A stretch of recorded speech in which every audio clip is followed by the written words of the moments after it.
Don't invest your retirement funds like this guy. I'm not talking about this guy. I'm talking about a guy I'm going to share with you. So just earlier this morning, I did a video on test your knowledge on bonds, all right? And bond videos never get many views, so they just don't. But I still like doing bond videos because the people who like to watch, like to be learned.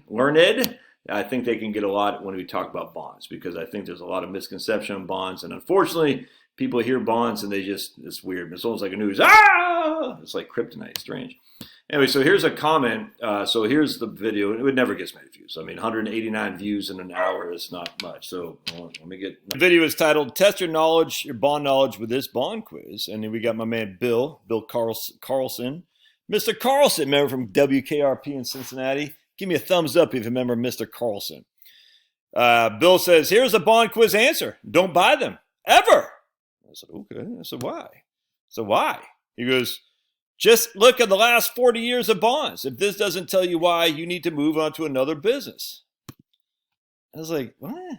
Because, I mean, I was like, that's a silly thing to say because if we remember what happened in 1982 to 2011, the bond market, so 1982 is basically 40 years ago, and the bond market it was on a trip to the moon. So it's a weird thing to say. I was like, "What?" And I'm going to show you why old Bill's wrong here. Anyway, so we're going to go back. We're going to look at this history of the 30-year bond right here. All right. And we're going to go back to 1982. This is when Volcker supposedly whipped inflation now. And we had right there, we could get right there. And we could get 30-year bonds at 14 and a quarter. 14 and a quarter at the end of 1981, so 1982. All right. That meant you're getting 14 and a quarter guaranteed with no risk at all and also state tax free. I mean, I don't know exactly what the rules were back then, but a lot of times they were. So either way, 14 and a quarter guaranteed with no risk at all. The irony of this right here, though, is look, we thought we whipped inflation now, but then in 1984, the rates went back up to almost 13%, which is weird because I thought 1982 is when we whipped inflation now. We won because Paul Volcker. Obviously, Volcker and the boys at the Fed, they don't control the long-term rates, but still, I mean, the long-term rates are indicative of future expectations for inflation. So that was kind of interesting. Be it as it may. So we'll see this long trajectory of market of the bond rates going down. So when that bond matured in 2011, you're getting the equivalent of 3 right there, basically 4% roughly. So watch this. This is interesting. See, look at this right here. See the green? This is annual change in the yield of the bond on the year close. Green's indicative of losses in bonds, all right? Because as the bonds, the yield goes up, the price of your current bond goes down. Look at that. The change in 2022, it was up 108%. The interest rate doubled from the previous year. The previous year closed as 1.90 in 2021. The close in 2022 was basically 4%. And more than doubling, which meant your bond got killed. I was buying something. Look at that old Padres shirt. How cool is that? How cool are these old vintage shirts? I love them. Anyway, so right here, the green means the yields went up, which meant your bond price went down, the bond that you already owned. So you can see in 2024, the bonds are down a little bit. 2023, roughly even. 2022, we got smoked like no one's ever seen. In 2021, the bonds are down a little bit. However, watch this. Go back to 1982. Down, so that means the price is up, down, up, down, up, down, up, down, up, down, down. You see what I'm saying? So we had, look at all this red. All that red is indicative of the prices appreciating because the bond rates are going down. Now, I talk about this in my course. What happens is the closer you get to maturity, the less appreciation is going to be because it becomes a short-term bond. But anyway, you see that. Look at that. I mean, you could have sold this bond right here. If you bought that in 1982, you could have sold that guy in 1991. It's still a 20-year bond, guaranteeing 14%. You would have made a freaking mint. Isn't that crazy? So the 30 years, other than the last 10, the bond market freaking crushed. And we'll just give an example here. So we're just going to look at bonds. So we're going to go back to 1985 as the earliest I can in Portfolio Visualizer. It will go to 2011. And I don't have a long-term government bond, so we're just going to use the Fidelity. This is the Fidelity investment grade bond. It's one of the oldest bond funds there is. And we'll just compare it to the S&P 500. Let's see. We're not going to do any withdrawals. So, and just let's see which, so this is going back 1985 to 2011. And we're going to see bonds held their own. I mean, S&P 500 right here, 10,000 invested is up to 137,000. 10,000 invested in Fidelity Investment Grade Bond Fund was up to 70,000 bucks. All right, so you'd expect the stocks would do more. But watch this. Let's go 1985 to 2024. All right, I want to show you something because this is what this guy's talking about, basically the 40 years. He was like, look at that, bonds got trounced. Bonds only gave you $10,000 in a Fidelity Investment Grade bond, only gave you $92,000, whereas $10,000 in the S&P 500 gave you $648,000 bucks. All right, that's true. That's true. I mean, look at that. A significant difference. Significant difference. What all Bill's missing out, though, is the difference between investing in accumulation mode and investing in decumulation mode. And let me show you what I'm talking about. See, this is what happens all the times. People forget to change their perspective. And this is, again, what I talk about in my course. I talk about this specifically. I have videos on this. Who you are as an investor, investing while working, investing while retired. There's a whole different mindset that comes. We cannot go for accumulation anymore because we're decumulating. I mean, this right here is just accumulating. But now we're going to say decumulating. I just want to show you something. We're going to go to 1985 to 2011.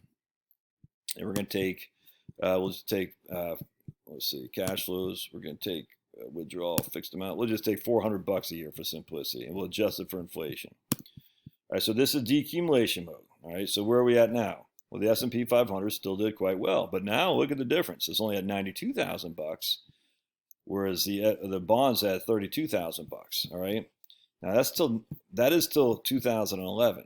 The worst drawdown was right here, 52% for the S&P 500 versus only 12.5% for the bonds. Compounded annual growth rate for the S&P 500 is only 8.5. Compounded annual growth rate for bonds is only 4.4. Pretty significant difference there, is it not? Yes, it is. Yes, it is. So let's keep looking here. We're going to go down to 2000 to 2024. Because this is a retirement experience of a retiree taking 4% a year out. Oh, no. Oh, no. The S&P 500 is only at $3,100. This is 23 years of experience, man. If you're pulling money out, the S&P 500 is only worth $3,100. The bonds are still worth $8,400.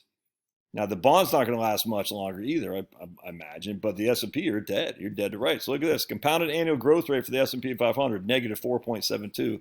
Compounded annual growth rate for the bonds, negative 0.68. Quite a significant difference. Now, again, if we say we don't have any withdrawals, let's take a look over the last 23 years and see what we got from 2000 to 2023. Oh, the S&P 500 did better. 6.91 versus the bonds 4.13. The worst drawdown was 51% for the S&P 500, where bonds, the worst bond market in history, was down 16%. And even that, the bonds, even after the last 10 years, the bonds still, they did okay. It's better than a hole in the head. But watch this. We're going to go to 2000 to 2011. Watch what happened. We'll go to 2015. We'll say 15-year time frame.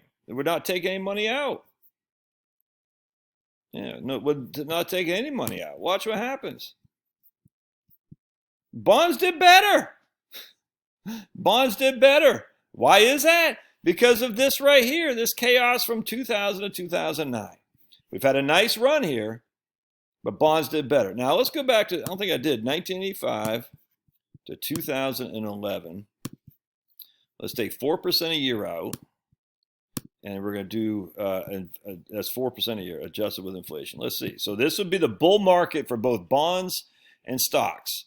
All right, both had a bull market from 1982 to basically 2000, and from 1982 to 1999, both had a bull market. Bonds continued to have a bull market till 2011. That's just a fact. So let's see what happened here. Stocks did not have a bull market from 2000 to 2009. We went to 2011, yep. And even here, the stocks they outperformed bonds. Look at that. Stocks are up to $92,000. This is going back to 1985. So even though we got trounced here, we still maintain ourselves because this incredible year that we had from 1985 to 1999, even though the next decade we did nothing.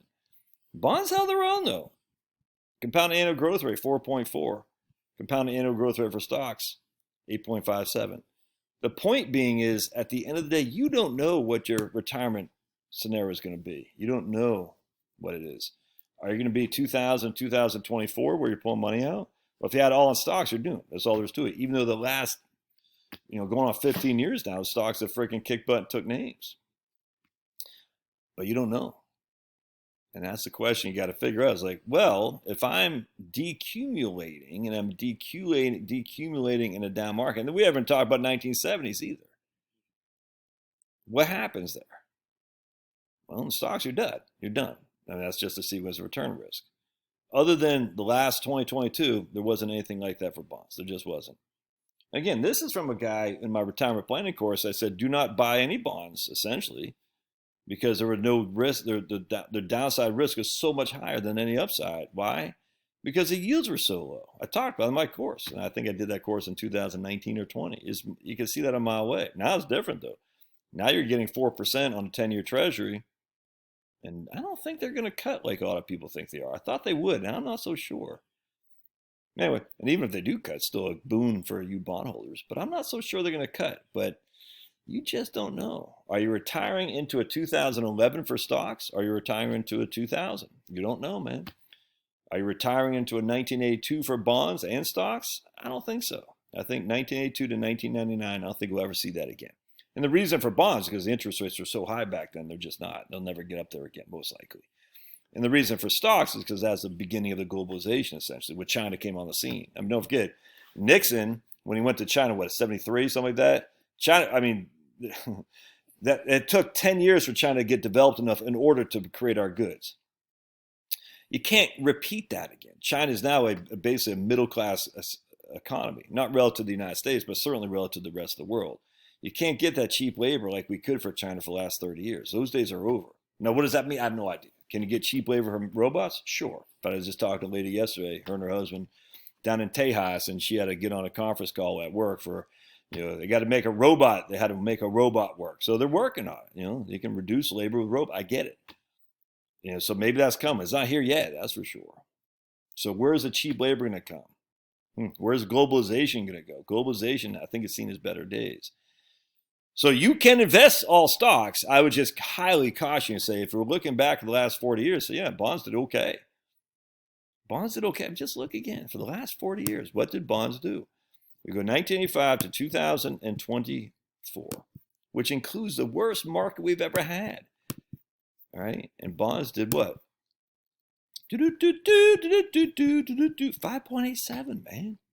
That ain't bad. Even net of inflation. Oh, what about inflation, Josh?